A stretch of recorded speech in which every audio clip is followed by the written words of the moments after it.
Smoked trout? It's better than frozen pizza. What happened to hickory honey ham? Don't ever say hickory honey ham again.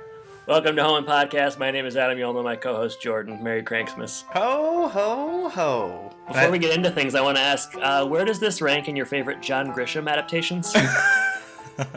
I will say, I mean, you stole one piece of my trivia, but I had no idea that this was going to be a John Grisham joint. So it's Cranksmas here on Home Podcast. We've been teasing this for a while. The day has finally come. To the moment everyone's been waiting for. Yeah, to the chagrin of many. We're here. We're talking Cranks, but.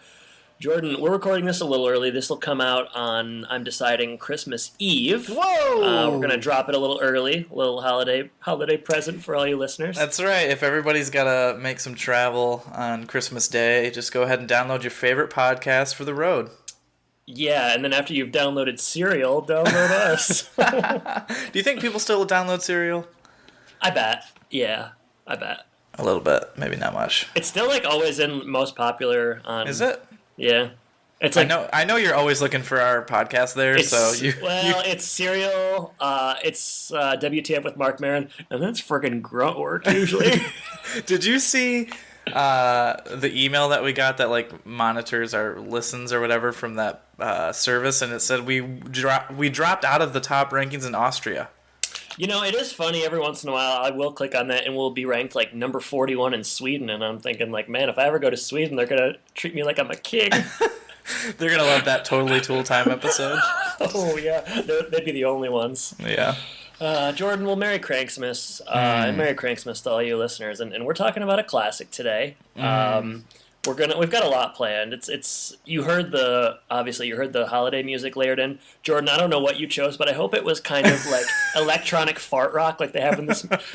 They take a lot of Christmas classics and then add shitty guitar, and it's not so good. I only have so many options, but I'll see what I can find. Last year I felt like there was just a really festive, low-key one that we had, so this year we gotta go pretty wild. Yeah, I don't actually want you to put the rock stuff in there, because it's too late. Hark the Herald Angels. Oh my gosh. Every song in this movie. So what do we have planned? We're talking the movie, got some taglines, some triv, obviously a robust discussion on this one. I have some big questions at the end. Talk reviews, critical reviews, yeah, and then some Twitter stuff as well. So it's going to be a good one. It might go longer than the movie. Well, I hope we make as much as this movie made. You mean I don't want to step on your triv, but I will step on it. The 14th highest grossing Christmas movie of all time. Twice. You've stepped on my triv twice. We better play a trailer before I'm tired of stepping on triv. All right, well, let's go ahead and roll it. All right, sounds good. Jingle bell, jingle bell, jingle bell rock. For the Crank family, Merry Christmas! Celebrating the holidays is everything. But this Christmas, I love you! Their only daughter is leaving town. Just won't be the same. So Luther Crank got the bright idea to take a holiday. We go away on a cruise and go bask in the Caribbean sun. From the holidays. Well, what's the catch? We skip Christmas. We skip Christmas? No way. Isn't that against the law? But in this town, skipping Christmas Mr. Crank, we're selling Christmas trees again this year. We're not going to need a tree. is going to be a little difficult.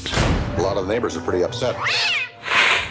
From Revolution Studios.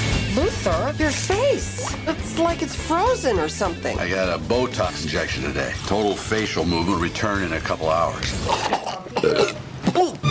He thought no one would notice. Perfect time to put up Frosty. They do not get Frosty. Free Frosty! Free Frosty! But the Yuletide Nora, stop the car. Talk to me, Nora. Please. is about to turn. Mom, Dad, I changed my mind and I'm coming home for Christmas. We have only 12 hours. We're about to have a Christmas homecoming for Blair. And the people in the community stick together. We're having a party. I'm getting the ham. That ham is mine! Well, the outside is frightful. You really need a tree right now? What do you got left? Just one. Nice tree. I guess we do it for the kids. One man will discover It's the greatest time of year, Luther. that no matter how hard you try, Let's take the real delicate ones and put them on the sofa. Spike! That's valuable. What's it say on there? Baby's first Christmas. or how far you go, You could use an umbrella! No, I don't need an umbrella! you just can't Try to relax, will you, Luther? skip Christmas. Tim Allen, I love you, Daddy. Jamie Lee Curtis, Maybe I was wrong about you. Christmas with the Kranks. What are you doing, Luther? Whoa! Easy!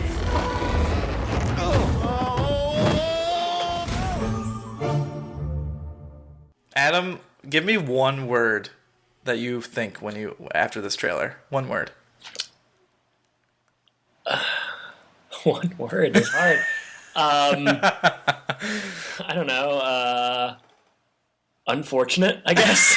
I thought actually it's a decent trailer. Like, I don't know. It's an entertaining trailer, but they give away literally everything that's going to happen in the movie. They do, yeah. It's kind of like watching a trailer now for a movie, and it's just the whole, like horror movies, it's like every scare and stuff. Yeah, it is that. I don't know if we watched the same trailer, but probably we did. Yeah, it does, like, I mean, there's a mystical element it doesn't really address, I guess. That would be the one thing that, and the movie barely addresses it, but it's there. That would be the one thing they don't really include. But yeah, it's a heck of a trailer, Jordan. This movie really wants to be Scrooged, I feel like, or like the Ebenezer Scrooge kind of story. Yeah, for sure. Yeah. I mean, the Kranks, they picked that name for a reason, because that's not what the John Grisham novel was called. What was that called? Skipping Christmas. Is that a better title than Christmas with the Kranks? I actually don't think it is. I think Christmas with the Kranks is a fine title. Yeah, apparently there was I forget if it was another film that had a similar title, so they had to steer away from that. So talk to me before we do tagline. Talk to me about have you seen this before? I have seen it once before. Yep. I watched it yesterday, and maybe it was like a couple Christmases ago. I watched it with Andrea. Mm-hmm. We didn't like it then. I don't like it now. Hey, come on. No one's going to keep listening. Oh, wait. Maybe as you talk about it, I'll change my mind. That's true. Yeah, it starts out fine. I don't know. We're gonna get into all that. See, I'm the opposite. All right. Well, this will be interesting. Okay, I watched it maybe like 2 Christmases ago while we were doing the podcast. Didn't remember thinking it was terrible, but also certainly didn't remember liking it. I think I just thought it was fine, but the point being, it wasn't that memorable. Right. I think it was around the time we did like El Camino Christmas and you were Santa just Claus hitting all 2. the Tim Allen Christmas movies. Well, it's weird. Especially this year, Netflix doesn't really have any good Christmas movies up. So when you type in Christmas on Netflix, this is like the second thing it gives you. It's like Christmas baby royal prince bullshit, and then this, which we're not wading into those waters again. That was that was great. That's worse than this. It birthed Tammy. This is the star. This is like the star of the Netflix Christmas season. They don't have anything good. This is what they've got. Well, Disney Plus took all the Santa Claus movies and that's Home Alone. Yeah. 2, at least Home Alone 2, probably Home Alone 1 as well. I'll Be Home for Christmas, which we covered last year. So they're running out of Christmas content. Maybe next year they'll just sink a bunch of money into Hallmark type movies and call it a day. But Kranks is on there, and everyone's super excited. So they'll do a Royal Prince Christmas babies. What do you do? What do you do? So like they did or something? They did the wedding, right? Yeah. And then they did the baby. What could they do next? A Christmas divorce. Ooh, too real. Yeah. What do you do after you have a baby? You can't step down to like a pet or anything. No, that isn't as good. All right. So let's think about let's think about your life. Okay, Jordan. So you got married and then you had a baby. So like, what's next? Well, put yourself into those royal shoes. See if they fit. I feel like he has to get like a new job, maybe. A royal. He moves to Wall Street, and it's like Crocodile Dundee. a royal investment banker. All right, we gotta. We gotta talk more about Kranks. Kranks must know. Let me get into the movie. How about that? I got some info. We can do taglines and trivia after that. So, November 24th, 2004. This one was released. Short synopsis, which I'll just read here. With their daughter away, the Kranks decide to skip Christmas altogether until she decides to come home, causing an uproar when they have to celebrate the holiday at the last minute. Yeah. That's the movie. Rated PG. I've got an hour and 39-minute runtime. A budget of 60 million bones. That's wild. And I tried to find how much Tim Allen was paid because this is not a $60 million movie. No. You don't see any of that. They don't even... I did look at, like, the locate... Well, I'll tell you one thing that they didn't spend money on, and that's snow. Yeah, I mean, seriously, yeah. Until the very end. Oh, my gosh. It made almost 100 million worldwide. 73 in the U.S. So that's still not on a 60 budget, that's not a great hit. But yeah, why would this have cost $60 million? I looked at the set locations, and there's like 10 set locations. It's like Canada, Chicago. I doubt they were ever actually in Chicago, but it says Chicago. They used some establishing shots. I don't know. L.A. I feel like there was a New York in there too. I don't know, but there was like a million of those. British Columbia. Did you say Vancouver? I don't know. Or I said Canada. Yeah. Canada. Yeah. Okay. So yeah, I don't know. I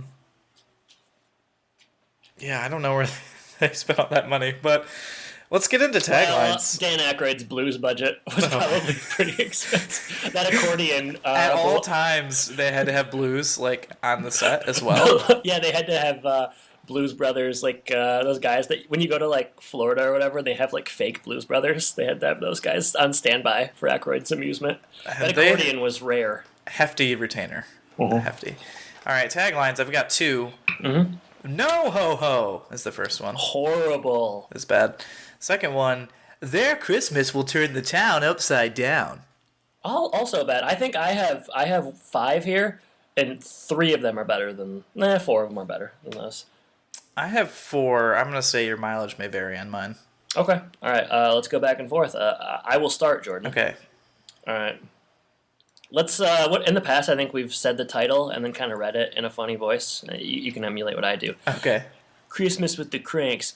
This year, the Kranks are on the naughty list. That's good. Thank I you. like that one. Very easy. The studio should have come up with that one. Yeah. If that was like a one they turned down, then they really missed it there. Yeah. Christmas with the Kranks. 'Tis the season to be cranky. Yeah, good. I like it. Hey, maybe I'm just feeling festive. I don't know. All right. It's about time you're nice to me. Yeah, it's been a while. Christmas with the Kranks. Santa Claus is coming to town. Just don't tell the Kranks. Oh, no. That one sucks. But yeah, it's not great. This one is just based on a popular meme, so it might just be stupid. Popular meme? Whoa. Yeah, I know. Look at this guy. I'm breaking the rules. Christmas with the Kranks. One does not simply skip Christmas. Is that a Yoda thing? No, it's from Lord of the Rings. Oh, okay. All right. Sorry, I'm not a nerd. You've probably seen the meme. All right. This is my worst one. Christmas with the Kranks.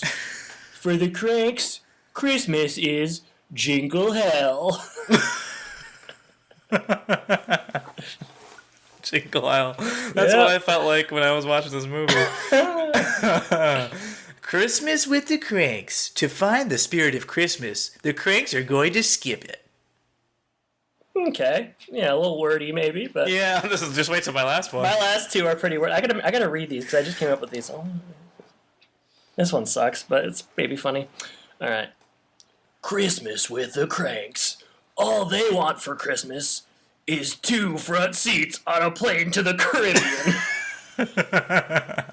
It's wordy, but I like it a lot. Hey, thanks a lot. 2 front seats. I didn't know where that was going. Me neither. All right, it landed though. Okay, this one's bad. This one's bad. Christmas with the Kranks. Just when they thought they were out of Christmas, it pulled them back in. That is bad, but... Right, was that your last one? Yeah, that's my last one. And like a lamb, not like a lion? No, vice versa. And like a lion, not like... It doesn't matter. All right, I like this one. This is the last one I came up with. What voice haven't I done? A sincere one. Okay, just regular. Christmas with the Kranks. This Christmas, Tim Allen is trading his red suit in for a swimsuit. Good. I like that one. Thank you. I should also say that I'm drinking a hot chocolate here to get into the spirit. So Wow, I don't know if this is in the spirit, but I had an apple cider the other day.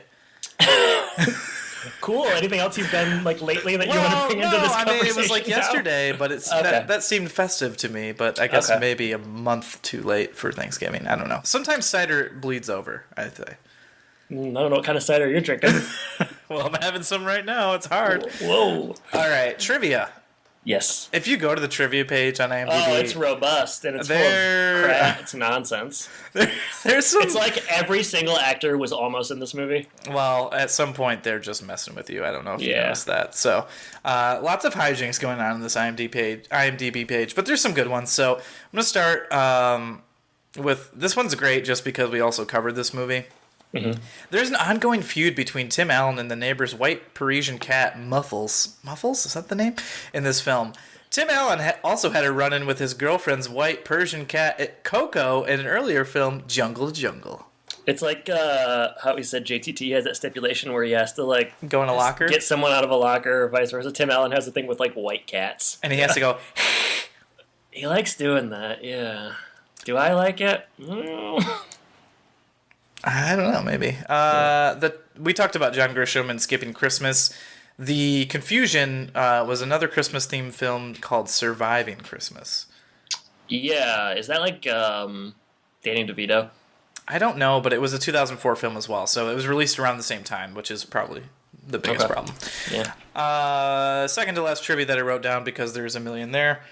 M. Emmett Walsh and Tom Poston were both recurring characters on Tim Allen's Home Improvement, as we know.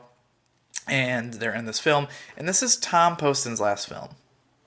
Yeah. That's too bad because it's not great. A great role. It's not, I don't know. Yeah, kind of weird, but yeah. Emma Walsh though, he's like third build. It's a pretty big role for him. I would say, yeah. All right. Last thing of trivia. This can't be true. So I'm just going to read it, Yeah. Johnny Depp was considered for the role of Luther Crank. There's no way. I mean, like, maybe if it was a entirely different script or something, but, like, as this is written, no. There's no way. There's a run of, like, Johnny Depp was considered for Luther Crank, Bill Murray for Vic Frohmeyer, and then John Lithgow for Walt. But they all, instead of was, it's were, so Johnny Depp were considered. Okay. There's some silliness going on here. Questionable, or, yeah, just not very educated. Yeah, I mean, Lithgow would have brought some dignity to the film, for sure. Johnny Depp, yeah, obviously, a joke. Bill Murray as Vic Frohmeyer, I don't know Kind of if like it's... redundant with Aykroyd. I don't know that he's going to do a lot different. It's not going to be any different, so... Yeah. And plus you already have, like, Tim Allen's, like, trying to do the Bill Murray thing in this movie, where he's just, like, insufferable, but we're supposed to find it charming, but I didn't really find it charming, so... It doesn't quite work. Yeah. All right. Ready for this? Director, writers? Yes. Joe Roth, the director. 6 credits to his name. Other films are Revenge of the Nerds 2, Nerds in Paradise, one of your favorites. My favorite, I love it. America's Sweethearts, Freedom Land. Mostly did producing, 72 producer credits, including Maleficent and Snow White and the Huntsman. A little bit, I don't know, darker maybe than this film, I guess. I'm not sure if you can call those darker, but they're different. They're more profitable. Yeah. Writers, original novel, John Grisham. If you don't know him, The Firm, Runaway Jury, The Rainmaker, all sorts of good stuff. Every airport in the country, people are reading a John Grisham book.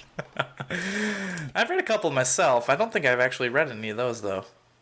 I don't know if that's not really my thing, but I know that obviously the proof's in the pudding, Jordan. I've seen a lot of those movies. The Firm is a good movie. That's all you need to know. Yep. Other screenplay writer, so the screenwriter for this is Christopher Columbus. Of course. Director of Harry Potter, Mrs. Doubtfire, Home Alone 2. Also wrote Goonies, Gremlins, and a plethora of Gremlin sequels and video games. Yeah, and he's directed, he directed the first Home Alone. He directed National Lampoon's Christmas Vacation, so he's, kind of a Christmas guy. Yes.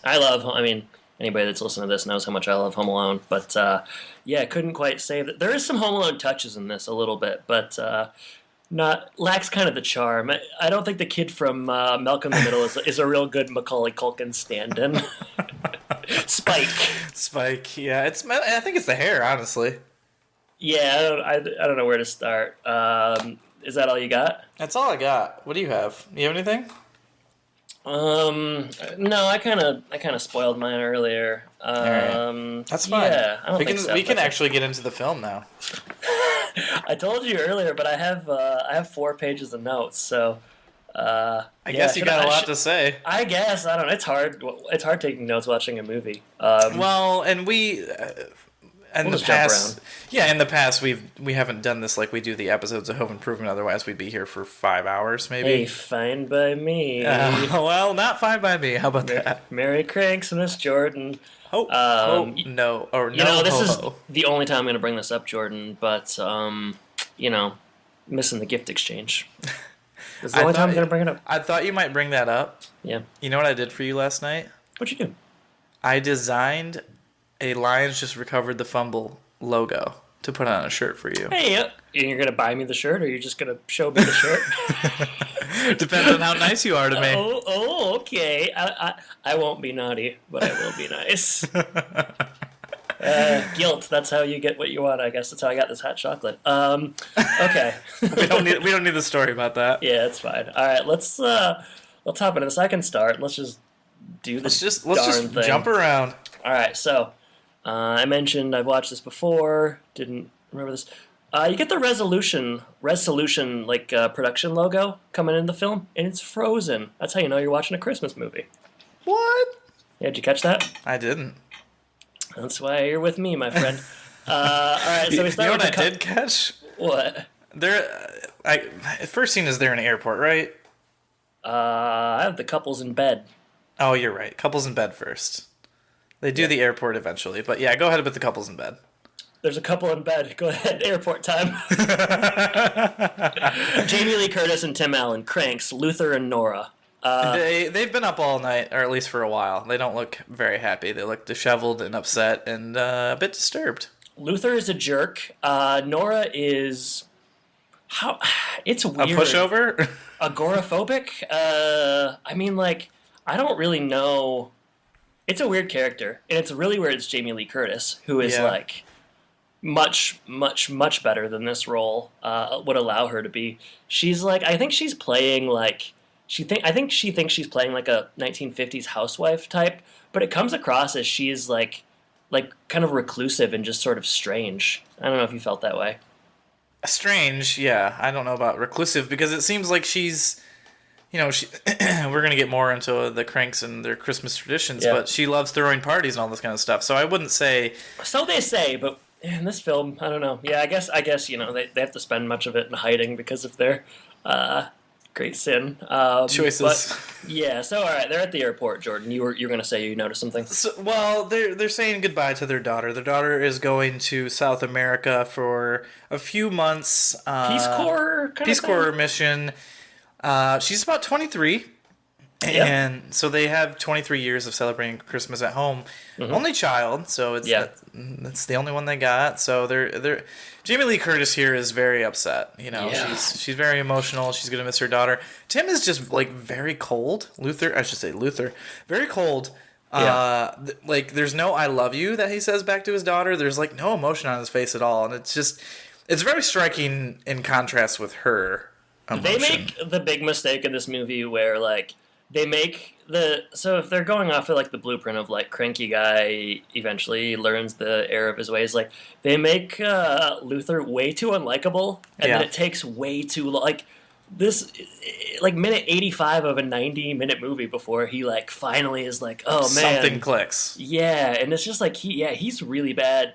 A question I'm going to pose to you, and I want you to start thinking about it now: is this the least likable Tim Allen character we've seen?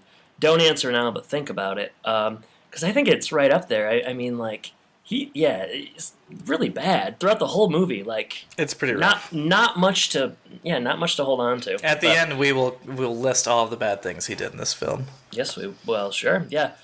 She's going to Peru. I don't know if Tim plays a jerk that well. it kind of, I don't know, maybe it's because we watch so much Home Improvement and he's not a jerk in that, but like watching him in these opening scenes, like trying to like convey that he's, I don't know, I guess not a great father or selfish or whatever, it just rang really false to me. I don't know if you felt that way. It's a little bit more of the last man standing, Tim. Yeah. Which I'm sure even in that show, there's more of the, it's just kind of a hard exterior. We haven't watched a lot of that show, so I don't want to. Hot take, spoiler alert. I don't want to get a lot of flack from you last man standing people. I don't want all those conservatives to come after us. Fox News or something. A lot of Chicago has a rich history with Christmas films. This is another Chicago-based film. Doesn't really need to be in Chicago. But Chris Columbus, I guess he likes to do that. But yeah, it is kind of strange that this is, because like you don't really get any Chicago stuff. You get the skyline like at the very end, but it doesn't really feel, it's suburban Chicago, I guess. But so the couple, they drop Blair off. She's leaving. Nora's sad. Luther's indifferent, maybe. Luther happy. Yeah, it's really hard to tell. But they're kind of at odds. They're sort of bickering, and you get the feeling that maybe they're bickering a lot. They stop off on the way home he needs to get something. I don't remember what it is. They're going exactly. to Chip's Market, she needs to get like a certain food dish or something for a party. It's real rainy. It's pouring, yeah. He doesn't have an umbrella, and she really needs him to go in and get it, but he can't believe that she's asking him. But he goes in, and he gets very wet. But on the way in, there's a Santa Claus there, and he's offering him an umbrella, Jordan. Just wait, this will come back in a really satisfying way. I know, and the thing about the Santa Claus is it's a really like linear thread. You see him throughout the film. You definitely don't just see him here and then see him in an hour or something later on and forget he even existed. But he's offered an umbrella. For whatever reason, Tim doesn't want it. I guess he's one of those, he doesn't want to admit when he's wrong, something like that. Yeah, and he gets really wet. I don't know. It's a really like Murphy's Law type of scene. So he's getting wet. He comes back. They don't have what he needs. He goes back to the car. He has to go back in, and then like an awning drops on him, and like a whole bunch of water falls on him. And then I think at one point too, like a car splashes water on him. So it's just not his day. Sorry, Tim. Or sorry, Luther. So hey, this is Luther, all right. I guess this gets his... Is this where he sees the billboard? I guess so. And it gets his mind racing because in the office the next day... Yeah. He starts doing some work and he starts adding up some bills, looking at some receipts. Everybody in the office is wondering, what's Luther up to? What's his job? What do you think? Wasn't clear. Is he an accountant? I think he's a lawyer, actually, because they talk about being made partner or something like that at some point. That makes sense because he is an asshole. And I think, most lawyers are too. Especially Merry Christmas. Our friends, Yeah, right, yeah.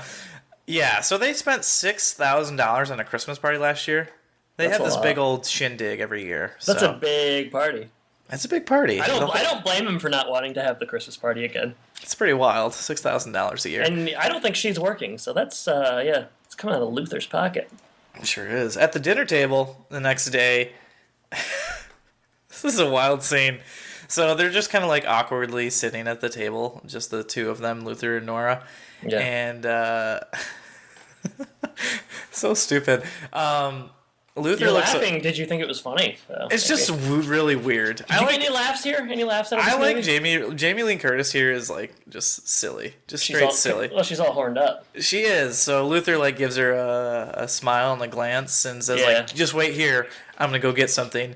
And she thinks, "Oh yeah, we're gonna have some fun tonight." Starts kind of undressing a little bit and get a little better. Luther comes out. He's got a Hawaiian shirt on. He's got a boombox. He's got sunglasses. He's dancing. He's grooving to the island music. Oh yeah. And I guess this is turning her on more, or she's a little bit confused, but still kind of into it at the same time. He also says, like, it's kind of funny. He's like, clear off the table, and she's like, yes, Luther. It's kind of funny. Yes. We have to compliment this movie sporadically. It's very silly. Yeah, it's funny. But Luther goes into talking more about like what he found and how much they spent, and he's calling for a total boycott this year on Christmas, and instead taking their Christmas funds and going on a cruise, a 10-day cruise to I don't remember where, but it sounds fun. Let's just call it the Caribbean. The Caribbean.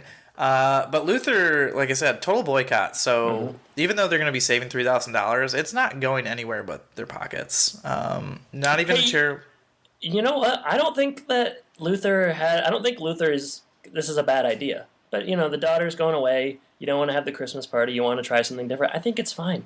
They should have. But I guess I was thinking the whole movie like, why don't they just leave right now and get away from everybody? But the reason they're saving so much is because they're leaving on Christmas Day. Right? That's part of it. Yeah, because the rates are much cheaper. Yeah. I agree. I don't think this is a bad idea at all. But it's the way that they execute it that is horrible. So Tim, our Luther, says, like, no charitable donations, nothing like that. And that's kind of the line for Nora. She says, like, if I can't give $600 to these charities, I don't want to do it. It's pretty bad. I mean, again, like, this is your character building. Like, we're meeting Tim and, like, he doesn't care that his daughter's leaving. He's cranky and he doesn't want to give to charity. Like, yeah, they're really, really setting us up to like this guy. Right. Luther eventually gives in, and she gets on board and on him. Yeah, I like in this scene. It's before they're having a conversation. They're sitting in bed, and it's like really a showcase of like not being subtle, because she's reading Chicken Soup for the Mother's Soul and he's reading like Business Weekly. It's like, this is what they like. It's just really dumb. I didn't notice that, but that's a good note for sure. Yeah. And then sex. Yeah, because she's still feeling it from earlier. Well, he got her all revved up. He wet the beak, but all right. So we're at work. I think a secretary. I don't know if it's a secretary or administrative assistant. Sorry, everybody. Wow, Adam. Who are you? Oh, I'm canceled. Is Will's mom from The Fresh Prince of Bel-Air? Yes. So there you have that. He sends a work email. Essentially, just wrong decision. Number one. He's boycotting, and people can give him gifts, but he will not receive them, and he in turn will not give them any gifts. And this ruffles a few feathers. He's like, in the letter, he's being a real a-hole. He's abrasive. Yeah. He's abrasive. He's saying, like, I think there's like a Christmas party. He's like, I'm not going, blah, blah, blah. Lots of, I feel two ways. One, he's very abrasive. Two, the judgment that he gets from people around him is wild. It's weird. It's like, I think the judgment is more absurd than the email itself, because people they would not care that much. Yeah, like it's one guy. Maybe maybe in the past he gives really good gifts. I find that hard to believe, but maybe he does, and they're disappointed in that. But it's people are like openly calling him names throughout the office. And this guy's about to be a partner. I mean, come on. The problem is he's not going to be a partner. Yeah, they're all. It's funny too, because all the people around seem so dependent on the Kranks in this like party and all that kind of stuff. So it's a bit weird. But there's gonna be no party, no trees, no nothing. And this kind of just starts the boycott. We get a lot of scenes of the boycott and what it means for them. So it really brings down the whole economy of this town. It's kind of crazy. I guess he does make a lot of money, because if he stops buying things, the whole town goes to ruins. Well, we got there's a girls' lunch, and what is this guy? Is it like invitations for the party? Is that what he's talking about? Yeah, he knows. They must be like his best customer or something. They send out giant. Your best customer comes once a year. Good business model. Maybe he's just looking a little bit for like a Christmas bonus, like tax season, yeah. And they invite everyone, obviously. So it's a lot of invitations. They do custom. They don't scrimp. I bet you $3K is on those invitations. So that's maybe the problem. Her lunch friends are Felicity Huffman, who seen better days. Is in prison now. She's like Desperate Housewives and some other stuff, and then Carolyn Ray from Sabrina the Teenage Witch, one of your favorite shows. The best show ever? Do you think that this could have been a scenario where Salem the cat could have also been at the table? I don't see any reason why Salem the cat couldn't be at the table. Like, have him instead of that white cat at least, because then you get a little bit of like back and forth banter between Luther and the cat. Yeah, but the cat's going to get the best of Luther because the cat's smarter than Luther, and that makes Luther mad. And that's funny, because the cat is like, you're never going to get made partner, Luther? And Luther's like, he's getting really mad. That'd be funny. Well, then Emmett Walsh doesn't have to be such a jerk either. So just another talking cat, Taylor. I'll say this now, but kind of funny. I saw Knives Out this weekend. Do you know that movie? Yeah, It's I saw commercials for it. The Whodunit. Jamie Lee Curtis and M. Emmett Walsh are in that movie. Jamie Lee Curtis plays, she's like one of the leads. She's really cool. She's really cool, and it's a good role. And then M. Emmett Walsh is in it for like one scene. I was shocked. Probably the best part of the movie for me. He plays like a security guy, and I gotta tell you, he doesn't really have it anymore. The security's a little outdated. Oh no! I felt like, was he in the commercial? He might have been, but he's in the commercial for one scene. Basically, that's pretty. That would be I'd be surprised if that scene was in the commercial because it's not really very important. But I was shocked. I was excited. He's one of those guys that's like, it's like a Steve Martin thing where like he kind of he's looked old when he was pretty young or like younger. So now he's just like, he looks the same as he did in Home Improvement, and he seemed like he was 1,000 on Home Improvement. So, yeah. Was that a good movie? Pretty good. Maybe not as good as I thought it was going to be, but I did enjoy it. Yeah. Yeah, it looked interesting. Yeah. M. Emmett Walsh, we'll get to him in a little bit later. But first we get like continuing this, you talked about the girls' lunch and whatnot. There's also a Boy Scouts troop that is going door to door selling trees. And, the Kranks always get a big tree for the party. They always, the guy remembers the kind of tree, gets him a nice blue spruce. And, Luther says, we don't need one this year. No party, no trees, no nothing. Yeah. And then, the moment we've all been waiting for, really. Vic Frohmeyer. Oh, man. Hey, it's me, Dan Aykroyd, Mr. Chicago, Vic Frohmeyer. Hey, I just do it for the kids. I make car parts for the American working man because that's who I am and that's who I care about. I wish we were watching that movie. Yeah, he's good in that. His Chicago shtick works in this, and like, maybe I just have Aykroyd fatigue right now. But I was like, oh my gosh, Danny boy, come on. Oh my goodness. So yeah, they must be buddies, Aykroyd and Tim. They gotta be pals. I don't see why not. I think there's a circle of friends. M. Emmett Walsh and Poker Nights. Tom Poston, Emmett Walsh, Dan Aykroyd, and Tim. What a group! That's the new Wild Hogs. Who brings the dip? I don't know. Yeah, carry on. Sorry. Well, yeah, the Boy Scouts they walk over to Vic and they tell him what happened, and it's like he's like the town, or not the neighborhood. The streets leader? I don't know. He's something else. They do like this reveal where he turns around and they zoom really close on his face. Yeah, he really gets the star treatment. It's like, I mean, I've seen this before, so I knew it was him, but the camera like lingers in the back of him and it's like, okay, who is this gonna be? I have no idea. Then it like slowly turns around. It's like, wow, it's character actor Dan Aykroyd. I'm so happy. Why wasn't it Johnny Depp? He almost got cast in the lead. All right. Oh man, Dan Aykroyd, 20 years past his prime. No, I like you, Dan. If you're listening, I hope he is. There's a shakedown coming from Vic, and really the neighborhood, and yeah. I mean, I'm not sure if I'm skipping things here because it doesn't matter. It's just like from now until they find out the daughter's coming back home. It's kind of just like going in circles, It's like, how can we up it one more level? How can we kill time? Basically, this movie could have been like 60 minutes. I feel like, yeah, Vic Frohmeyer. You got like Vic's kid Spike. He's around. There's like the Frosty the Snowman thing. Apparently. Can you explain that to me? Like, do they have the only Frosty?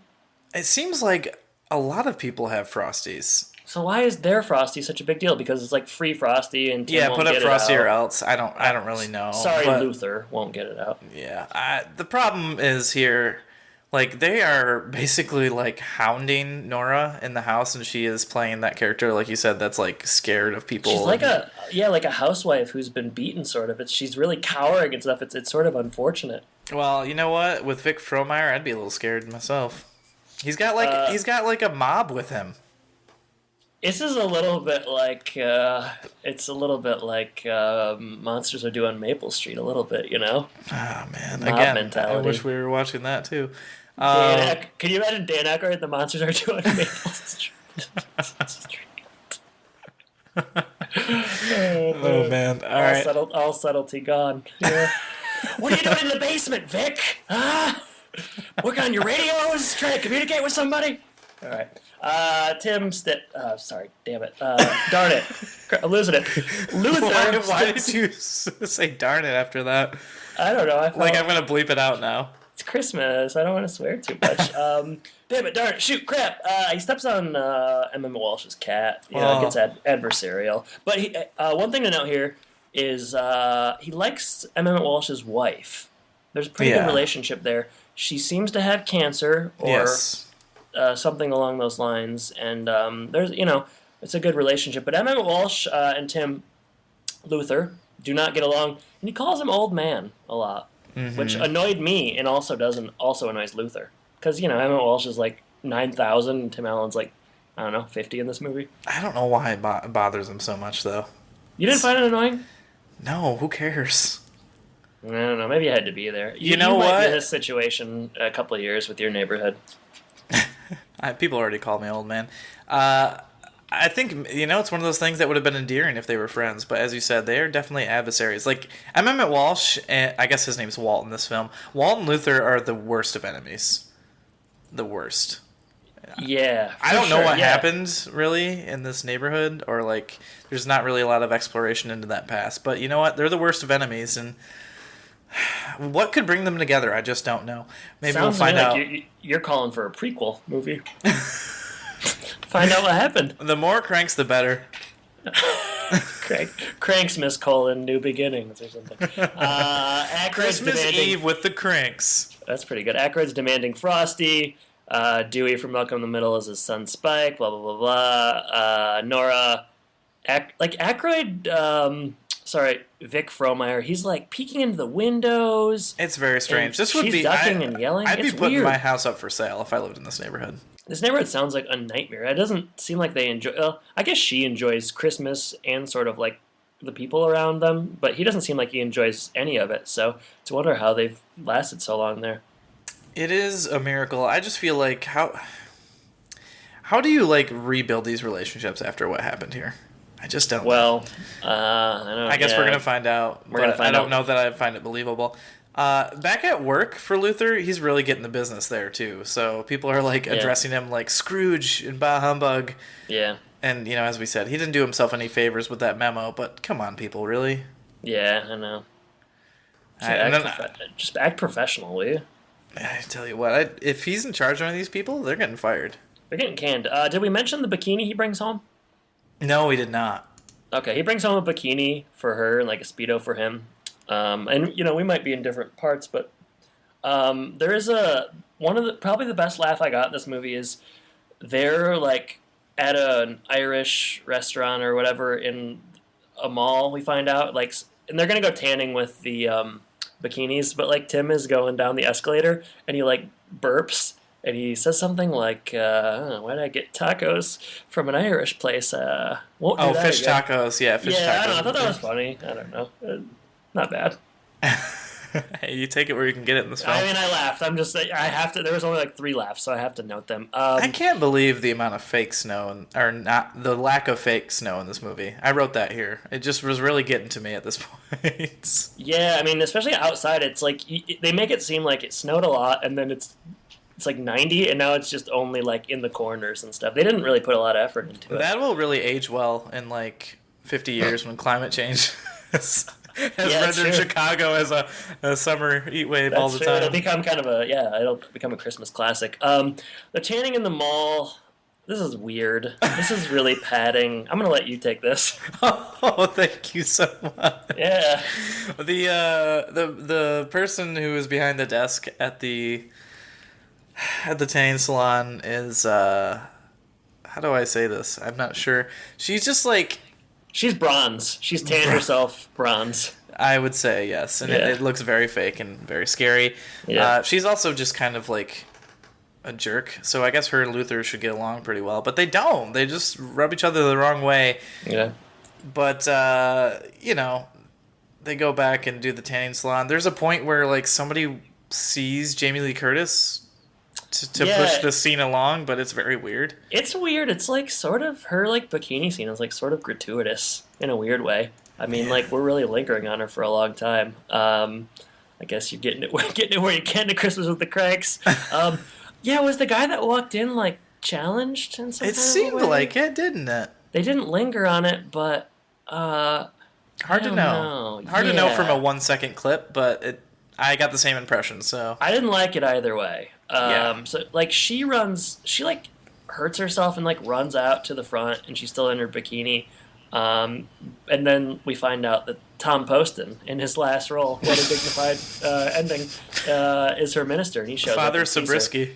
Father Sabrisky, and he shows up and he cops. He's staring at her boobs. He's concerned. Yeah. That's the look on his face. And then the look on his face might not reveal what he's thinking, but he looks very concerned.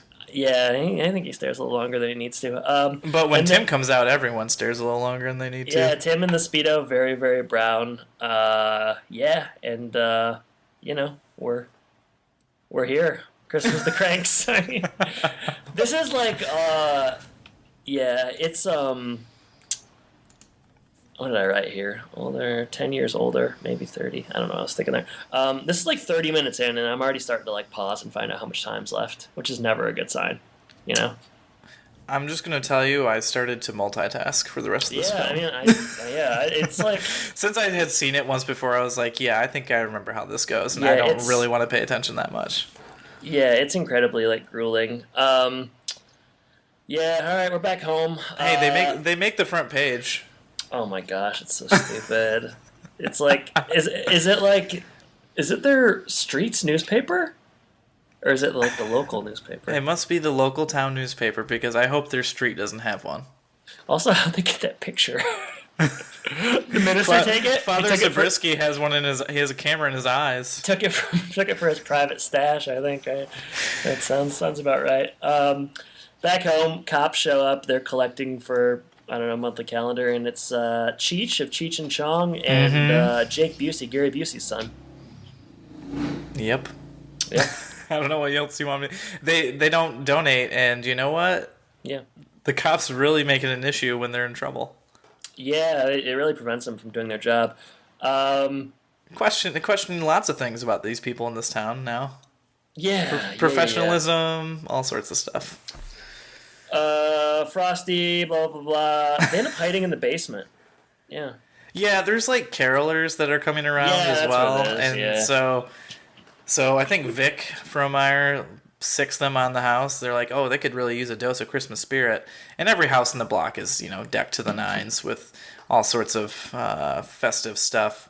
So yeah, they end up in the basement, and Frosty is scarily staring at them. So then it turns into a horror film because Frosty takes out a knife and slits their throats. It's like Jack Frost, yeah. How you got Christmas lights up in your place? We're still not outside. We're still slowly getting the tree up. We have the lights on the tree. We have some ornaments. We just gotta finish the tree. Do people on your street light it up? There's some. It hasn't been pretty crazy. I would say there's a couple next to us, but it's nothing like. If you go to Celebration, they're crazy there. Are Christmas lights less of a thing in Florida than in Michigan? No, you think? I think it might be more of a thing because it's easier to do. Do outside. I'm not sure, but okay. People are festive here. It's just not necessarily on my street. Okay, well, that sucks. You better move. All right, back to the film. Botox. We get a montage, right? There's a couple montages. Yeah. I mean, I guess before this, there's like a call, and Blair, their daughter, says she's not going to be coming home or something, or she doesn't think she's. I don't remember. She wasn't ever going to come home. Why did I write that? It says she doesn't think she's coming back. This because you were multitasking. That's a note that you wrote. Andrea told you that, and then she left and took the kid. Well, you know what? This is a bad time to break the news here. No. Should we shut this one down? Yeah, it's a montage of What's the montage about? Tell me. Crappy things happening to the Kranks. People bombarding them. And it's the song is it's like Santa's got a brand new bag, but it's like a rock and roll version, It says like "Sock it to me, Santa." You don't remember this part? Yes, I blocked it out. It was pretty good. You get a frozen cat at the end of it. That's how every good montage should end, with a kind of CGI looking cat that goes. Oh man, the CGI in this film is pretty brutal. I don't know what you mean. Botox for Tim. Botox, we're just jumping around. And Why is he getting Botox here? I don't even know how much time has passed. Like, when did Blair leave? When is Christmas Day? How long have they... This is all within 24 hours, Adam. Yeah, has it been a day? Have they been getting terrorized for a month? Because, like, man... Vic Frohmeyer is just everywhere. But yeah, Tim gets Botox. It's not clear why. This is like a big like Tim Allen gif I see on Twitter a lot where he's like eating pineapple or whatever. It's Tim's really given it his all. I don't think any actor could do this well. It's just the material is just so bad. Also, Botox jokes are just very like 2004. Like I don't know. I feel like Botox and like joking about like fad diets are kind of indicative of those times, but it's pretty lame. Yeah, but this is where the movie starts to pivot. Yeah, finally. And I mean it just takes so long. The Botox I mean if you're doing Botox jokes and like also the next scene he doesn't have Botox, so reverse Botox, I didn't know the old reverse Botox, huh? I mean it's news to me, but we get the call and we find out that Blair is engaged. It happened a little bit quickly. Enrique, and she's coming home for Christmas. So, Enrique has never like experienced Christmas, so he's excited to see because they supposedly every year the Kranks do it big. Yeah. So. Yeah. It's the only thing that could ruin their plans. This is you can tell it's a Tim Allen movie because like a person not from America ruined something very American. Oh man, didn't think about it that way. Twitchy. Movie pivots. This is like where it sort of starts to become a movie a little bit. We're not getting Botox jokes. I think they lost me so much at this point that there's nothing they could have done to get me back into this. I mean, for me it gets better. The beginning is just like everybody's so unlikable. The comedy's so broad. It's just so absurd that like at least now they kind of have a purpose. I feel like Nora immediately takes over. She starts to call the plan that she bought into like stupid. Blah, blah, blah, blah. Like, they're not going. It's never even a conversation from here on out. I find the daughters kind of, like, back and forth to be kind of annoying, kind of inconvenient, right? I guess. Maybe not. I don't know. Just like, hey, I'm coming home. I'm not coming home. Make up your mind. I think the hard part about it is that she said she's coming home and she's, like, expecting such a big party, Maybe just be thankful to be with your family. Yeah, why do they have to throw a big party and like do all these things that you love? Maybe you should contribute. She's 23, Time to grow up, Blair. The real world's calling. Real world San Diego. All right, so yeah, we got to rally. Luther's got to rebuild all the bridges that he burned. Yeah, little by little, not starting with, but eventually. I'm not sure if he burned them. I was gonna say, did he burn them all, or did Vic Frohmeyer burn them all? It's me, Mr. Chicago, Vic Frohmeyer here. I gotta say, both people are at fault here. I'd say the whole neighborhood's at fault. It's pretty crazy. So Tim needs to get a tree. He goes and sees the Boy Scouts from earlier and that guy.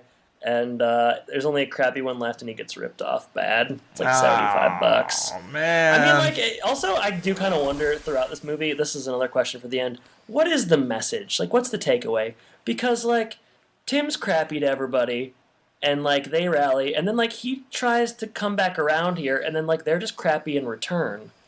I mean, in the end, obviously everybody gets on the same page, but. It takes a long time to get there. Yeah, it's like, okay, eye for an eye. I don't know.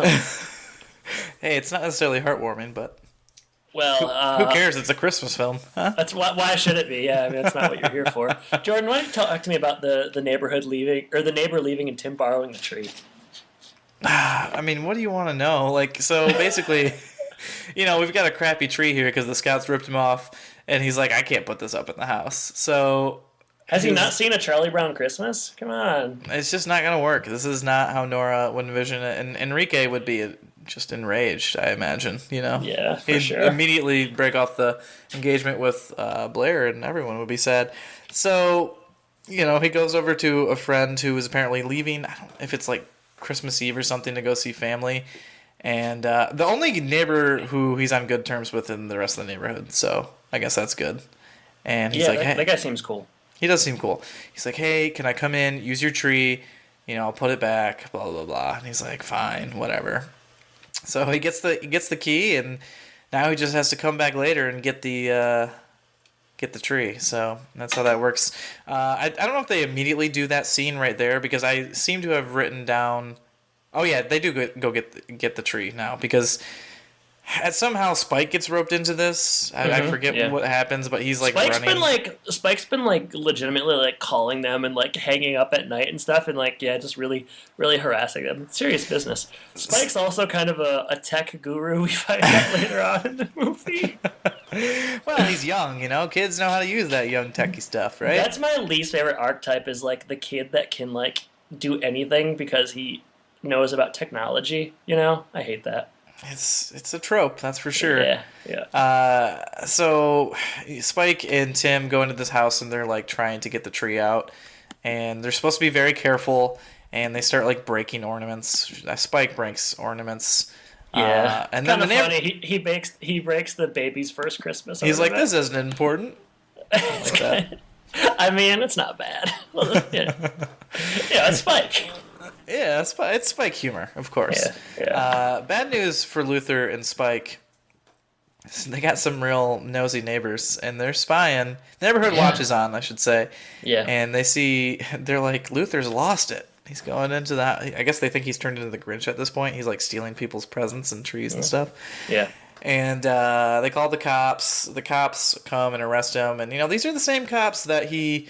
ignored earlier when they were trying to get some money for different charity causes around the town.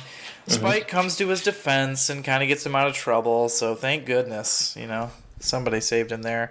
There's also a scene coming up where Nora has to get a ham. Yeah. And it just... Things don't go as planned. It reminds me of like Jingle All the Way a little bit when they're running after the turkey. And I just watched that recently, so it's probably fresh in my mind. Yeah. That is so much better than this. And that movie is not perfect, but it is a lot better.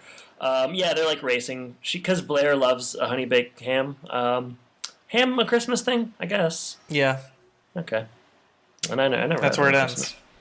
Christmas. Well, if you come down here this year, I'll get you a honey baked ham. Is that what you eat? Usually, yeah.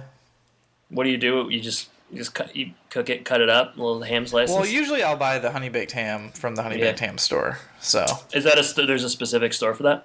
Oh, they're famous for that. That's the name of their store, Honey Baked Ham.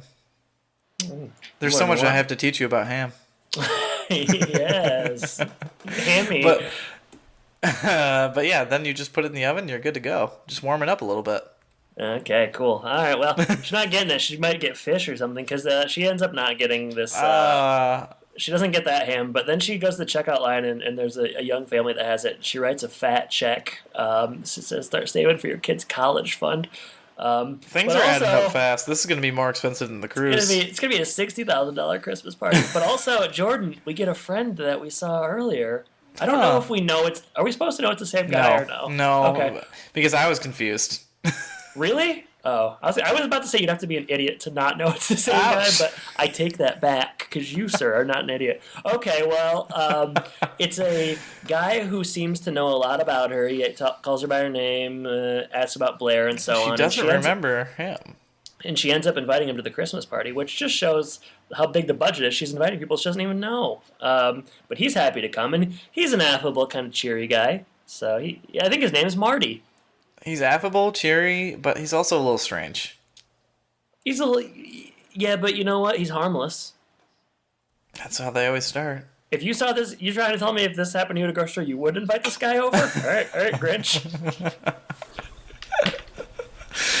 Oh, man. They eventually get to putting up Frosty. Yeah. And they almost die trying. Get Frosty or die trying. This is another trivia where this is like the second Christmas film where Tim Allen falls off a roof. Obviously, the Santa Claus. That's a good one. There you go.Ut that on IMDb. I think it's already there, but yeah. Near-death experience though, and this causes the neighborhood to rally behind Tim. This causes it, or Vic causes it? Because I think Vic Frohmeyer is the one who makes everyone rally. Yeah, Vic comes in. He sees that Tim almost died doing this on his own because no one would help him. They find out why. That's what happens. They find out that Blair is coming home. Well, we didn't know this. This is a little bit like when John Binford died in Home Improvement. We find out how important he was. Blair is the most important person in this whole neighborhood. Hey, it's me, Dan Aykroyd. Hey, you remember when Blair watched all of our kids and at the same time? Yeah, it was like a Mother Teresa kind of thing. Yeah, they're all like, yeah, we love Blair. I mean, everybody knows about Blair, but Nora and Luther, screw them, but Blair will do it. Also, some kind of, I don't know if you know who Matt Walsh is, but he's kind of a famous guy. He was like an improv guy, and now he's in a bunch of stuff. He's like in the mob in the scene, and also Andy Daly, who are both like comedians. I just saw them in the background. I thought that was kind of interesting. Yeah, Aykroyd's back, and we get the third montage with another crappy Christmas remix. But you know what? It starts snowing too, so things are going well. Finally, I mean, it's about time they put some money into the snow.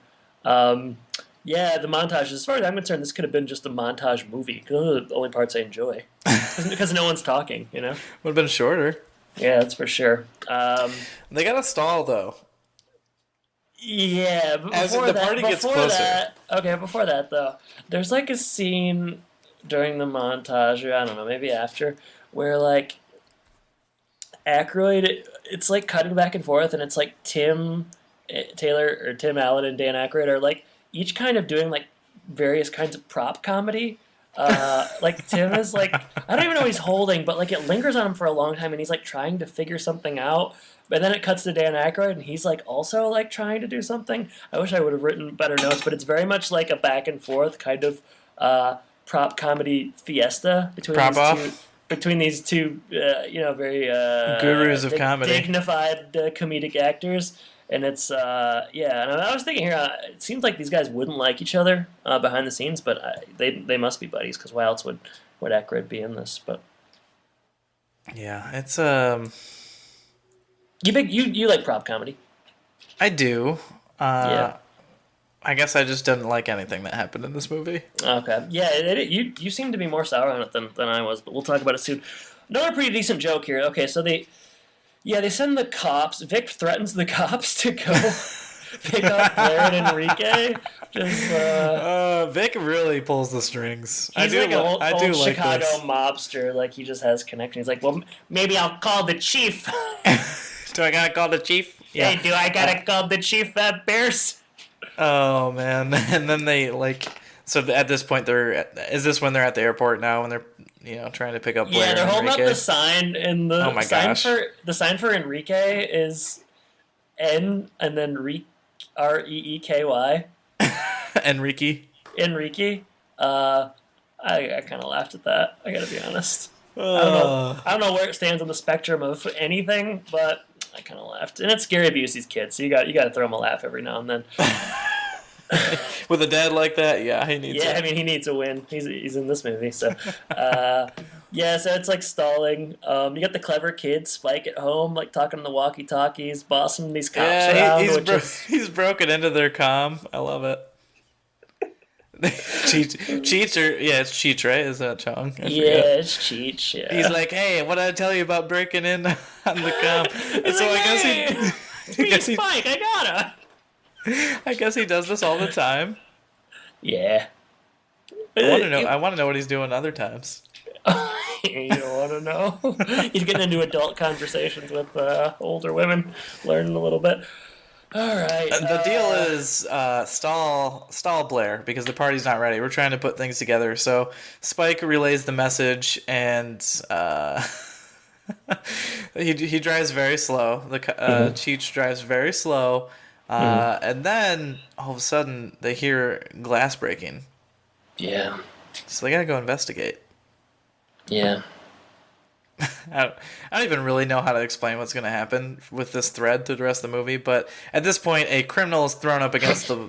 This guy's like stealing stuff from a house, and they catch him very quickly, despite the fact they're just like bumbling sort of Keystone cops. And that's kind of what they do to throw people off. Yeah, that's true. It's part of their grand plan. They throw him up against a car. Enrique is scared. He's scared out of his mind. Yeah, Enrique and Blair, they're screaming. So this is not going according to plan for Blair. Enrique, what he's heard about the United States so far, it doesn't seem true. So yeah, and then we don't really see what happens to the guy, but when we get back home, we learn that he was presumably sitting in the back seat with them on the ride home. It seems like it. Must have been How uncomfortable. else? I mean, that seems kind of awkward. Where are we at the party? I mean, they're still working on the party and stuff, but it seems like they're here, everyone's there, and this criminal is talking to Spike. Yeah. And he's working him over. You can be smart with technology, but you lack common sense, Spike. You sacrifice, basic human, knowledge, and Spike gets he gets given the old 1-2 punch here, as far as I'm concerned. You know what they say, every superhero needs a weakness. Yeah, so basically Spike brokers a deal with this guy where he's like, hey, yeah, you can go inside for 10 minutes and warm up and eat all the food you want, but then after that, you gotta go back. And the guy's Promise? he's like, yeah, I got 10 kids I gotta feed, blah, blah, blah. The guy goes inside, gets a plate of food, gives it to somebody, immediately heads upstairs. Blair's home. Wow. That's the reaction of everyone in the room, too. Everybody's so excited. It's a party. Enrique's there, too. It's good, man. Marty's there, having a good time. Marty shows up in a Volkswagen Bug, which will come back at the end. It's weird. And, yeah, it's a good party. Except for Luther. He's just a bummer. Yeah, Enrique, I like it when Marty speaks Spanish, and Enrique is like, I gotta talk to this guy. I mean, Finally. we gotta go. He's like, I don't want to talk to everybody else. I gotta talk to Marty. Not only does Marty speak Spanish, but they end up singing together. Well, he's fluent, yeah. Aykroyd, in conjunction with his contract, does have a scene where he's singing with an accordion. It's got a couple of different songs. I'll take the film. Yeah, I'll be in the picture, but accordion, right? Yeah, or some blues. I don't remember. He does one Christmas song, and then he does what he calls a party song that I had never heard before, but everyone in the movie is singing it. But it's just your classic party song, because someone's like, hey, how about a party song? You gotta stop doing that. It's gotta be annoying. Yeah. But everyone, there's a toast as well, and Enrique gives a nice toast, and then Nora gives a toast, but then called upon for Luther, and he just starts ditto. He can't give a nice toast because he hasn't learned anything. Jordan, he's still the same schmuck from the beginning.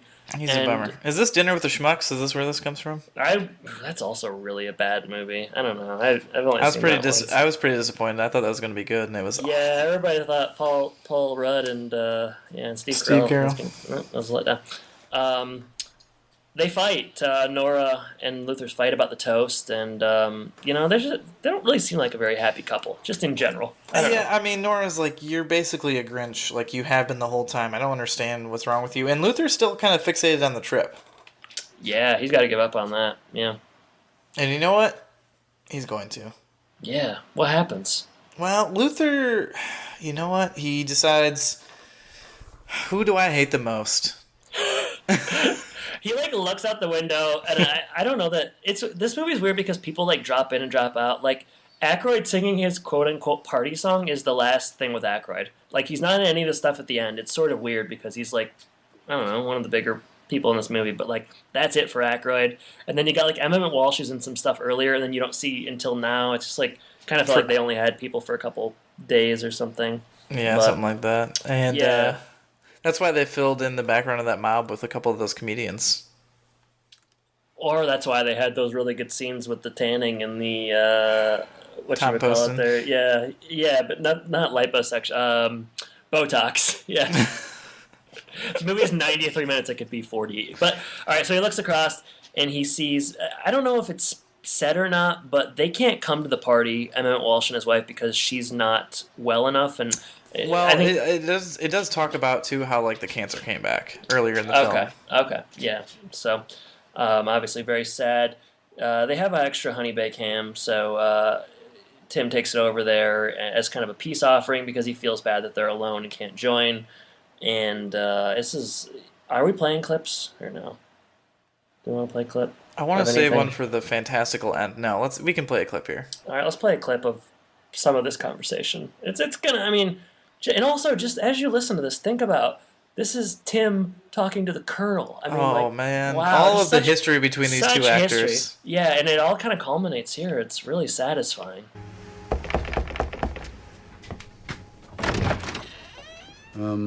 Could I come in for a minute? Thanks. Blair's going to be staying with us for 10 days, so we're not taking the cruise. And Nora and I would like you guys to have it. Flight leaves at 12 noon tomorrow. You got to be there 2 hours ahead of time. It's 10 days in the Caribbean, islands and beaches. The works. It's a dream vacation. We can't take it, Luther. It's not right. I didn't purchase the travel insurance. So if you don't take it, the whole package is wasted. I'm not sure my doctor would allow it. I've got that Lexon deal on a front burner. Oh, Benny said he might stop by tomorrow. Yeah. And we couldn't leave the cat. This is from us to you. This is a sincere, heartfelt, no-strings-attached Christmas offering to two very selfless people who are, at this moment, having a very difficult time looking for an excuse. Benny did say he might stop by. Face it, Bev. Benny hasn't been home in years. Look, I've got everything right here. I've got airline tickets, I got cruise passes, I've got a brochure. What's it cost, Luther? If we decide to go, we'd want to reimburse you. This is a simple gift, Walt. No costs, no payback. Don't make it complicated.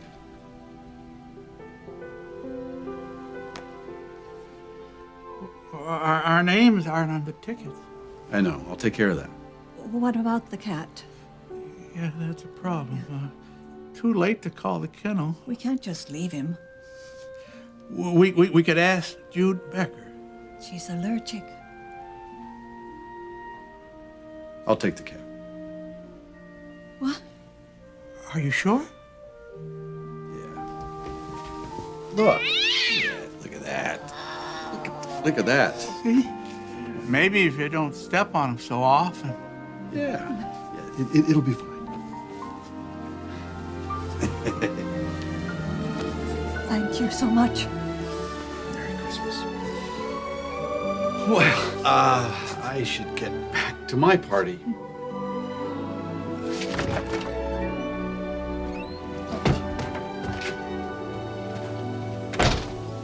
Luther, this means so much. Thank you.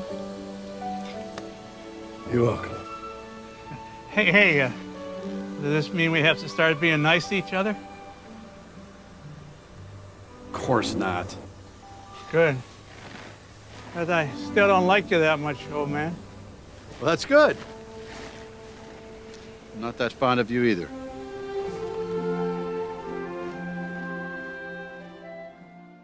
Yeah, so I don't know how much of the clip I decided to play or not. Hopefully a lot of it, like all, yeah, the more the better. Maybe the whole thing. But Yeah. Luther visits Walt, and he offers him the trip. He says, you know what? We're not going to go. I want you to go. Take it.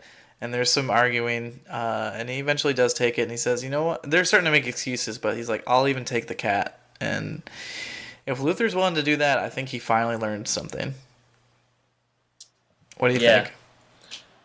Yeah, it's like, I think it's a good scene if I'm gonna compliment something. Like it's kind of heartfelt, and everybody in it's like good enough at acting so that there's some emotion. Like Emmett Walsh knows what he's doing. He's like kind of a sad old man. She's sad, and I like the line where he's like, "Well, how much did it cost? We'll pay you back," and he doesn't want that. And it's nice, and it's finally like the Christmas sort of, I don't know, the schmaltzy Christmas stuff that you want, but like we've waited so long with such unlikable characters, and it's really just too little too late. I mean, this is the kind of stuff I want to see, but it's just not enough of it. It's a nice scene, but yeah, Tim takes the cat, and yeah, he heads back across the street. He leaves and then comes back. It's kind of weird, but anyways, I think this is good. Well, it's funny because like right after this, at least this is the way I wrote it in my notes, is they immediately follow that up with the criminal doing what the criminal was going to do all along, like breaking into stuff. Yeah, and they how do they bust him? Well, Santa knocks him out with an umbrella. Oh, Marty, yeah. Well, Marty, let's spoil it. Marty, we find out he is the Santa Claus from earlier, but also possibly the real Santa Claus. He hits him with an umbrella. He says, "I told you you're going to need that umbrella." And it's so satisfying. Yeah, does Tim or does Luther meet up with Nora again, and does she say no, that was nice? That's weird. No, I think it goes right from there to the end where Frosty comes to life and Marty's flying bug. Yeah, okay, so this is a real Billy Reback ending. It's so it kind of pulled Luther learned he doesn't talk to his wife, which is weird. It's a weird ending for Jamie Lee Curtis as well. And it pulls out, and he's he gets into the Volkswagen Bug and drives away, and then it pans out, and the Frosty comes to life or whatever and waves, and then a sleigh, good CGI sleigh that is being driven by a Volkswagen Bug cruises through out into the Chicago sky, and that guy was Santa the whole time. And really, the movie didn't need that. Yeah, it's that's it. And that's the whimsy that you expect from a Christopher Columbus film.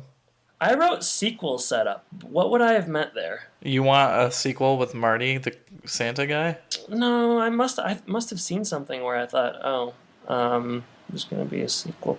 Is there see you next year? Maybe Tim says see you next year at the party or something, and that's what I wrote down. But roll credits fade to black.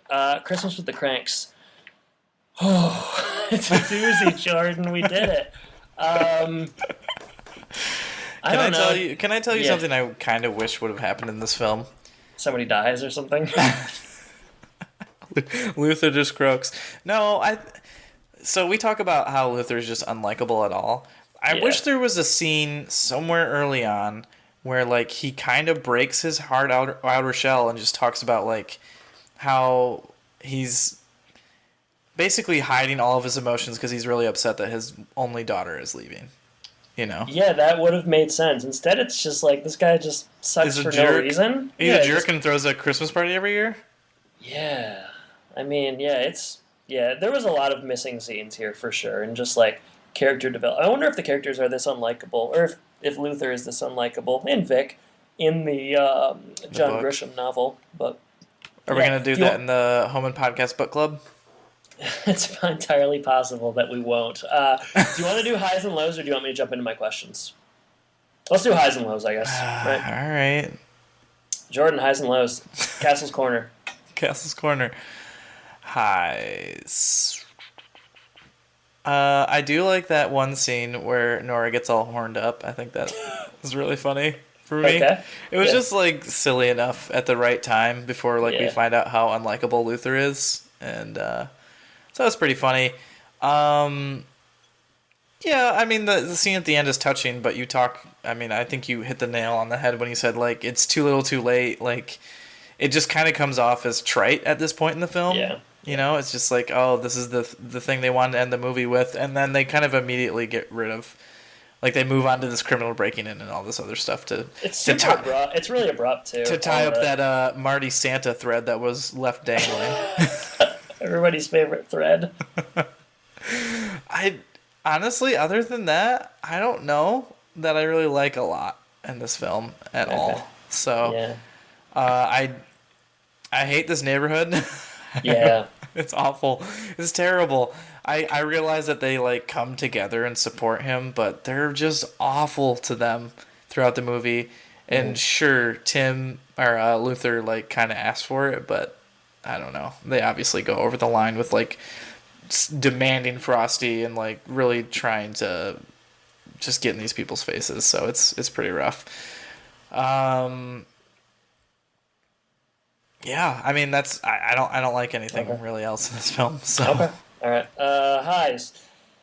I liked the final little schmaltzy scene. Again, I talked about what didn't work there, but it's a good scene. If you take it out and just show it by itself, it works. This is kind of a weird thing, and I didn't mention this before because it just, like, he isn't really in it enough, but I do sort of think that the Marty Santa Claus thing, like, while it doesn't really work in this movie, I feel like that actor is the only guy that kind of, like, knows what he's doing in this movie. Like, I feel like he's playing it sort of, I don't know, like, he's quirky and weird or whatever and, like, kind of mystical, but I don't know, I felt like he was at least bringing something to the table. And maybe it's because everybody else is just so unlikable that I was like, oh, this guy seems kind of nice. But I thought that the performance was interesting enough. I mean, I got to say something. I found that to be an interesting performance. I like that guy, I guess. I don't know. Something about him. Yeah, I mean, I like that line about the tacos. There isn't a lot to like here, and no one really likes this movie. Doesn't seem like, so I'm not surprised. Lows, I mean, unlikable characters. Luther, the whole neighborhood's unlikable. Nora's weird character, like Jamie Lee Curtis, is really awesome and just can be so good, but she's just like playing this like weird kind of muted role. She doesn't really have a lot of autonomy, or I don't know. Just it's weird. Her role is just very minimal and kind of tolerating Tim's BS, and she has all of her scenes by herself, or she's just like cowering, or there's that scene where she's running after the ham. It's not so great. Neighborhood's bad. It's unlikable. The Christmas music sucks. their marriage doesn't really make sense at all. Their marriage is brutal. Like, their family life is weird. The Blair stuff comes in too late. There's no snow on the ground ever. They cheaped out on that. This movie is like the first hour is filler with weird scenes like that we've talked about before, and then it finally kicks into gear when you find out she's coming home. But it's like at that, I don't know, he lost me already. It's just it's a pretty unlikable Christmas movie. It's kind of nasty and negative, and I mean it is they're a cranky title, they're a cranky couple, and the movie kind of just lives up to that. So yeah, I didn't like it very much. No, and like I said, I don't know anyone that does. But yeah, and you've asked a lot of people. Yeah, I straw polls. So, all right, a couple questions here. Big questions, Jordan. You don't know these coming in. Well, you know a couple of them, but all right. Is this the least likable Tim Allen character that we've covered or we've encountered? I would say definitely yes.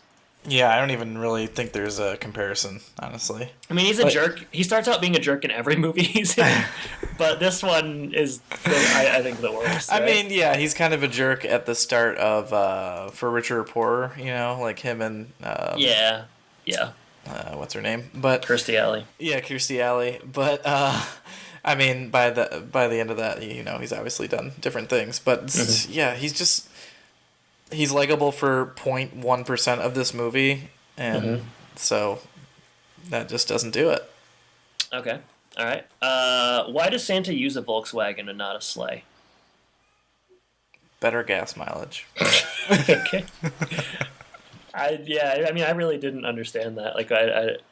As far as there was no reason for that, was there? Well, I mean, if you think about the sleigh is usually open, so he might be a little cold. I mean, what if you... Or hot, depending on the climate that you're in. I mean, it seems hot there most of the time in Chicago. Midwest warm Decembers. All right. I don't have an answer for that. What is the message of the film? What's the big takeaway? If you have to, kind of wonder about it, that's usually not a good sign. Right. It's just not very clear. I guess it's I don't know. Don't be cranky? Neighbors are like family unless you don't do what they want, and then they'll be terrorize you. I don't know. Yeah, it's weird. I don't know what the movie thinks the message is. Have a great daughter, just in case you're a terrible person. Embrace the commercialism in all aspects of Christmas, and make sure you spend a lot of money, because if you don't, people will be pissed.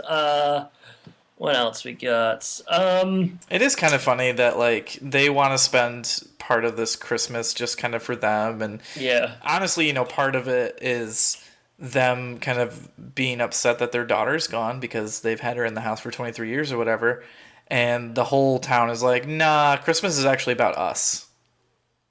Yeah, right. Yeah, right. It's not about you guys doing what you want for yourself. It's about what you do for us every year, and we've come to expect. So, Is it that bad, this movie? I guess we've answered that. It is that bad. It's bad. It's Okay. pretty bad. And then, Jordan, I want you to rank the Christmas movies we've covered. All right, so we've done... I'll tell you them. Santa Claus 1, Santa Claus 2, El Camino Christmas, I'll Be Home for Christmas, and this. Santa Claus 1 is number 1. Okay. Santa Claus 2 is number 2. Yeah. I'll Be Home for Christmas is number 3. Okay. El Camino Christmas and then this. That's my ranking. Okay. All right. Santa Claus 1 is number 1 for me. Santa Claus 2 is number 2. El Camino Christmas is 3. Okay. I'll Be Home for Christmas is 4. And Christmas with the Cranks is 5. I feel like El Camino and I'll Be Home for Christmas, very different movies, but flip-flop. You could flip-flop those. We're getting the same place. We're getting there eventually. And then, that's really all I had. So those are just some questions I had. So this one's a very distant 5th for me. Oh, it's tough, man. Like, at least, like, in I'll Be Home for Christmas, there's, like, the funny, like, stupid Santa race and stuff. Yeah. There's just not anything like that in this. There's more laughs than that. Yeah, it's just less nasty. And Santa Claus 2 has enough of, like, residual Santa Claus 1. To keep it up there about this. Yeah, and El Camino Christmas, I know it was dumb, but I remember it wasn't, like, that bad. No, I don't. Like I said, I don't think those like this. Putting this one right next to that in my rankings is really kind of a misnomer. Sure. All right. So yeah, do you want to jump into critic stuff or do we go to Twitter? Let's do a little bit of critics. Just one. All right. So, I mean, like 5% on Rotten Tomatoes is really, really bad. I mean, that's horrible. 37% audience score. The critic consensus is a mirthless movie as fresh as last year's fruitcake. Christmas with the Cranks is a coarse, garish comedy that promotes conformity. I wouldn't even give it that. I wouldn't even give it that much credit. I don't know that it's promoting anything. I agree that it's promoting confusion. It's fair. Yeah, it's coarse. That's for sure. Yeah, and then there's just like there's a couple of quippy sort of reviews here. Stalling. Keith Phipps. This isn't a wonderful life. It looks pretty hellish. All right, fine. See Joe Ross movie and you'll understand the true demeaning of Christmas. People are having fun. I'm making my list of the worst movies of the year and I'm checking it twice and I hope to find room for this frantically unfunny disaster. Hey. So they're getting them. Roger Ebert gave this 1 out of 4 and says Christmas with the Cranks doesn't have anything wrong with it that couldn't be fixed by adding Ebenezer Scrooge and Bad Santa to the cast. It's a holiday movie of stunning awfulness that gets worse when it turns gooey at the end. And what is it finally so happy about? Why that the Cranks' neighbors succeed in enforcing their lockstep conformity upon them. They form a herd mentality without the mentality. So people really are honing in on the conformity. I don't know. I didn't get that. Hey, but well, I mean, we kind of talked about that where like we talk about how selfish they are. You know what I mean? True. I guess so that's we did touch on that. It's kind of a testament to the fact that you can make $100 million if you just have names on your cast or Christmas. Yeah. Christmas. Yeah. I mean, this is. Yeah. I don't know. This is. Yeah, I don't know. It's pretty terrible. And then there's more critic stuff, but it's all negative. No one has anything positive to say about this movie, so I don't want to just read a bunch of negative reviews. But yeah, it's bad. So should we get into Twitter? Please, let's move on. All right. This is the social media aspect of the show, Jordan. And why don't you? I'm glad you kept that name. Yeah, I'm gonna get to Twitter right now. So you either can edit this out or you can maybe riff a little bit, Jordan. Adam. You've never been this cranky around Christmas. No. You're very festive. I try to be, yeah. Yeah. So do you like movies like that, like Bad Santa? And, I mean, Scrooge is different because at the end, turns around, his life's different, blah, blah, blah. I've never seen Bad Santa, so I guess I can't say how that ends, but... I hate Bad Santa, and I don't like Bad Santa 2. Why did I watch Bad Santa 2? I don't know. I want to give it a second chance. It was streaming. I don't know. No, I don't know. This is not my genre. Whose genre is it? That's what I'm wondering.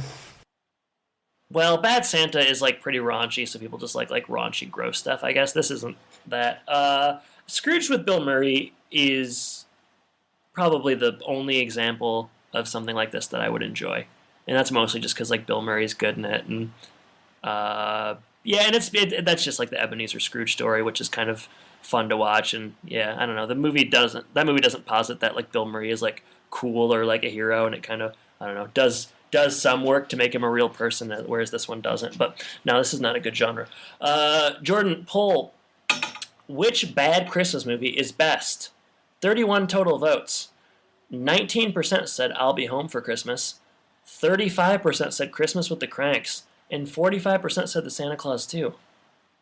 Kind of surprising, isn't it?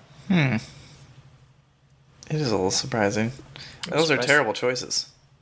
Yeah, I mean, it's a Santa Claus 2. But questions. Benjamin Pope, do you agree with Dan Aykroyd and Spike that Frosty should be freed? No. It's ridiculous. It's not theirs. All right. Okay, Tell them to cool. back off. It's just Cool. that I really like, as much as I don't like Luther in this film, I find the neighborhood just as unlikable. So you maybe find Vic Frohmeyer even more. You find Vic Frohmeyer problematic, Jordan? He's problematic. He's a villain. He's a villain. He's a bully. Maybe we should have ripped open the mailbag, but I forgot. Ashley Kaufman says she's watching this right now, and she can't wait to hear the episode. You know what, Ashley? I'm sorry you had to watch it. We should have. I mean, I'm sorry you had to watch it, and I'm sorry you're going to listen to us recap it. I think the recap is better than the film. Well, naturally, but you kind of have to go through some of the scenes again, and that's just scary for anybody. It's unfortunate. A lot of talk about Frosty here. Paul Aravet wants to know, I would like to know how any of them got Frosty safely up on the roof without damaging the roof or taking a nosedive. All right, as an amateur roofer, I'll talk to you about damaging the roof, and I can know. Paul, that's a good question, but you're asking the wrong guy.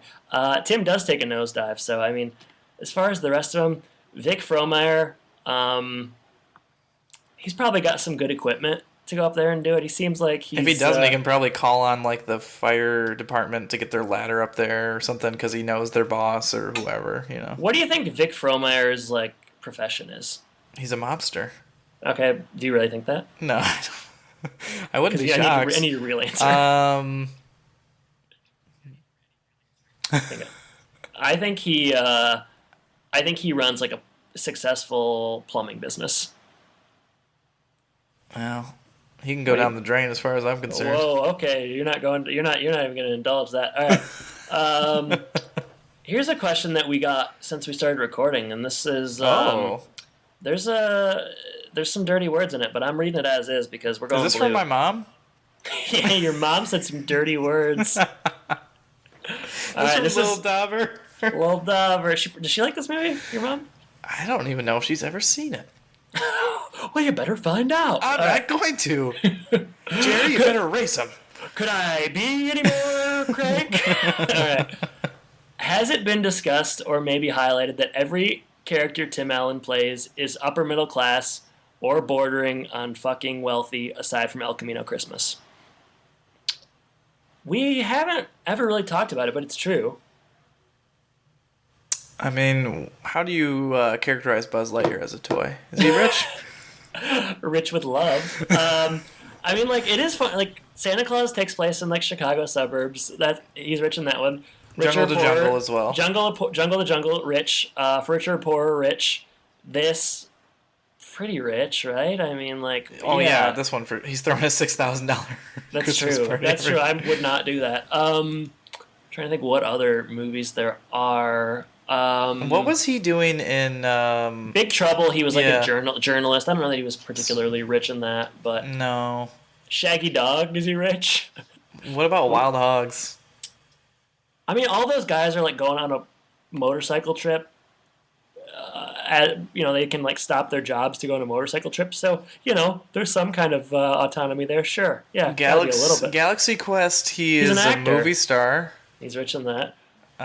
Shaggy Dog, I don't know. I'm going to say rich with fleas. Rich, but with a high vet bill. What other? Joe Somebody, he is not rich.